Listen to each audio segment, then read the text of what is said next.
Talk about 12 hacks that we wish we would have known when we moved to Mexico, and we think you'll find very helpful. For those who don't remember, I'm Roddy. I'm Landy. And we moved to Querétaro, Mexico in 2021 after we retired early through real estate. And in our videos, we like to talk about life in Mexico and things we think you will find helpful. Let's get started. When you arrive in Mexico, you're going to need money. As many people know, you can just simply get off the plane and exchange money at the airport, which is fine. But you may want to wait a little longer and get a better exchange rate if you come into town and go to a bank or a casa de cambio, which is a money exchange house. Don't forget, you're going to need your passport when you're ready for this transaction. Everyday living, you can use an American debit card. Simply go to a bank, just like you normally would, and you can withdraw money, up to 15,000 pesos usually. One little trick you may want to remember is, when it asks you if you want to accept their conversion, is to decline it. Look on the bottom left, and it usually says decline conversion. This way you can actually save money, usually about $20 to $40, somewhere in that range. Now, for your purchases, you may want to use an app like Wise, like we use. And this is good for maybe mid-sized purchases, something like a car, or bigger purchases. Very easy, low rates, sometimes no rates as far as the transaction. Now, for big purchases, like when we purchased our house, you may want to use a bank. Simply call your bank, set up the transaction, and it can be done within a day. Everybody has to pay bills. If you're lucky, when you move to Mexico, bills will be included with wherever you live. But in some cases, they may not be, or like us, we purchased a house and we have to pay our bills every month. Back in the US or in your home country, things can be very easy. They give you an account, you pay online, maybe over the phone, and it's done.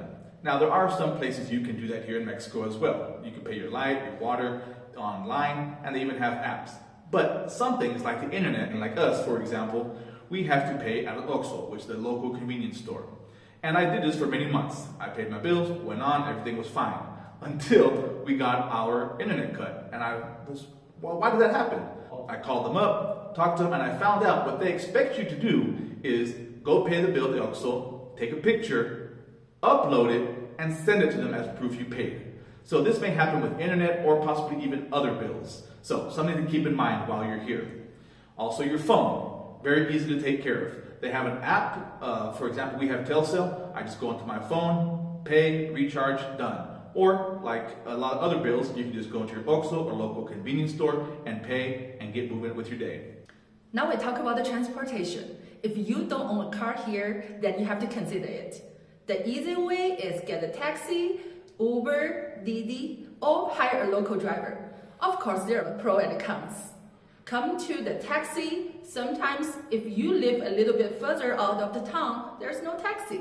Or you live in the central, then depends on the time. If it's in the morning rush hour or evening, you may have to wait for a while. Then Uber and Didi. Personally, I had a bad experience about it. The driver just stood us up and drove away. So I stopped using them. Or you take the local bus. But if people like me, I don't speak Spanish very well, I don't understand the routine, you may have some trouble with taking the bus. For long distance, the Mexico bus system is pretty good. The two main companies is ENT and Prime.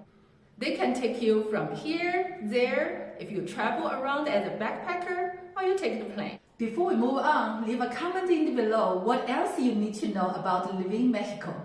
And don't forget to subscribe, like, and hit that notification for future films. Now, back to our list.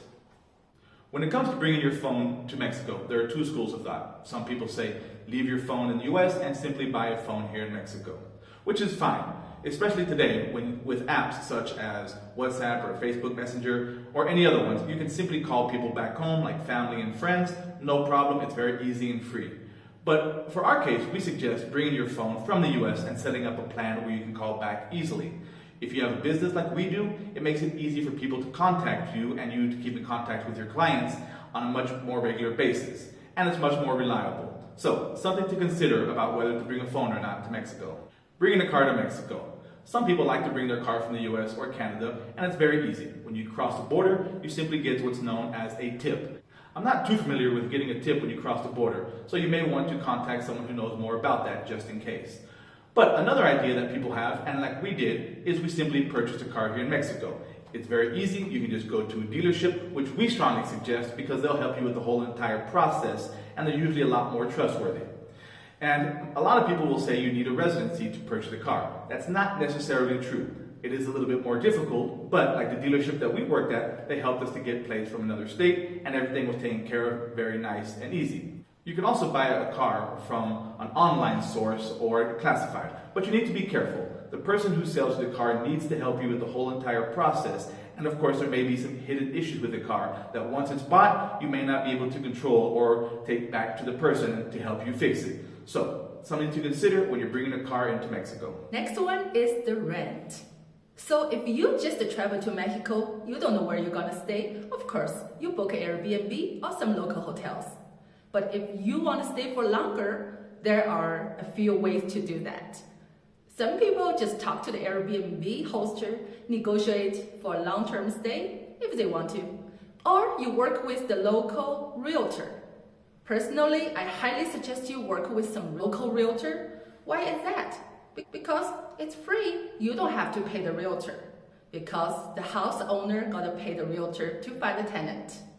Another way, you will say, let me just look for the house for myself. Sure, you can. But you have to understand all the lease contracts, who's gonna negotiate it for you, who's gonna protect your benefits. That's why I still think work with some local realtor is the best choice. How to find them? It's very easy. Go to Facebook, type in the local expat group, and look for recommendation. You will get some calls. One of the biggest essentials of life, water. Now, many people hear about all the horror stories in Mexico and the water. We've never had much of an issue. When it comes to drinking water, most people like to purchase their water in 20-liter gallons. And this is going to cost you about 40 pesos per trip, or you can have it delivered for maybe a slightly higher price, but still very affordable. For us, when it comes to day-to-day water usage, we simply use the tap for brushing our teeth, ourselves, or even washing our food, and we've never had an issue. Now, like a lot of things in Mexico, this may change and vary from city to city or state to state. So, consider this when using water. Now we talk about the restaurants. Before moving to Mexico, I never knew that. So when I got here, I go to restaurant for lunch, which is about my lunch hour, 11:30 to 12:30 or 1 o'clock.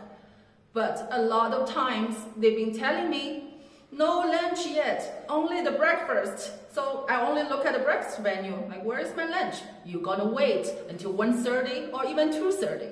So this is the big lesson I learned. I was always wondering, so how Mexicans eat so late? They were not hungry? The answer is Mexicans have 2 breakfasts, one light one, and about 11 o'clock, it's a heavy one. So once it comes to lunch, of course they eat late, 2, 3, 4. So this is something to consider. Another thing is the restaurant opening days. Normally restaurants close on Mondays. It happened to me many times.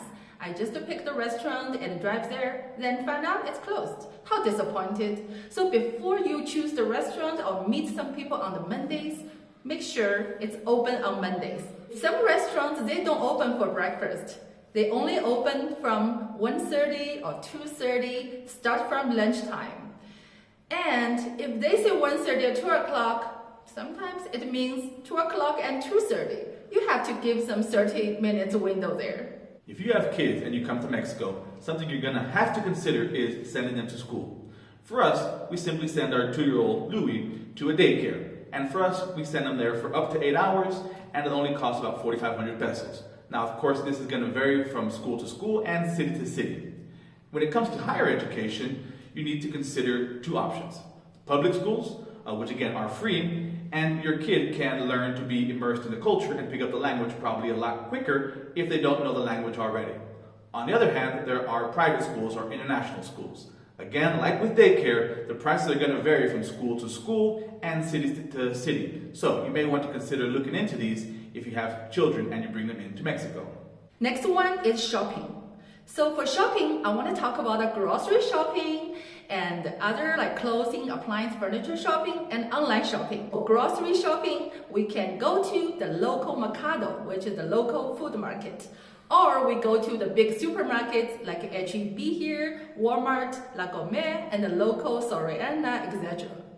And for my clothing shopping, etc., I like to go to the mall because there's so many stores there and so many fashionable things.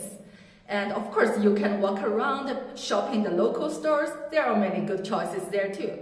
For appliance, I suggest you go to the Liverpool. They do have so many good choices and discounts. For checking their prices, you can also go to their website. For other appliance, you can also go to the local one called Electrica. And the other one I like to check is called Gobert. And for any online shopping, sure, the Amazon works here. For $2.99 peso, it's free delivery, so you don't have to be the Prime. And another one is called Mercado Libre. It's a local online shopping system. So if your Spanish is very good, go to that site. When it comes to healthcare in Mexico, you can of course go to a private or public hospital. A private hospital like Star Medical or Tech 100 are excellent facilities with very high quality care. For us, when we go to see our private doctor, it costs us maybe about 700 to 800 pesos per visit. There also, you can go to a public hospital, which are known as IMSS. Again, you're going to get much more affordable health care at a lower price, but you may need to wait a long time to get that care. Another consideration is to go to local pharmacies, something that we learned when we got here. Many local pharmacies have a medical or a doctor on site. So if you have an illness or something's wrong, you can simply go talk to them and they will give you a full physical or look you over to see what's wrong. And once you're done, they can give you a prescription right there and you can have it filled immediately at the pharmacy. And this is only going to cost you maybe about 20, 30, 40, 50 pesos. Really, it comes down to whatever you want to give them. So it's a great thing to consider if you have a small ailment or you are hurt. Go see a medical at a pharmacy. When it comes to shipping internationally to and from Mexico, you may want to consider using an international company like DHL, UPS, or FedEx. It may cost you a little bit more money, but you're guaranteed to get that package in a lot faster time. We always hear horror stories about the Mexican postal system and sending things to and from internationally. It may be a lot slower, or packages seem to get lost quite a bit in the mail. So, something to consider when you're sending a package internationally in Mexico. Thank you everybody for watching. We hope these tips and tricks are helpful to you all. Of course, these are very personal to us, and it may be different for every single individual. But we think in general this can be very helpful. Don't forget to leave any comments if you have any questions or comments, or what was your experience like here in Mexico. Thanks for watching. Bye-bye. See ya.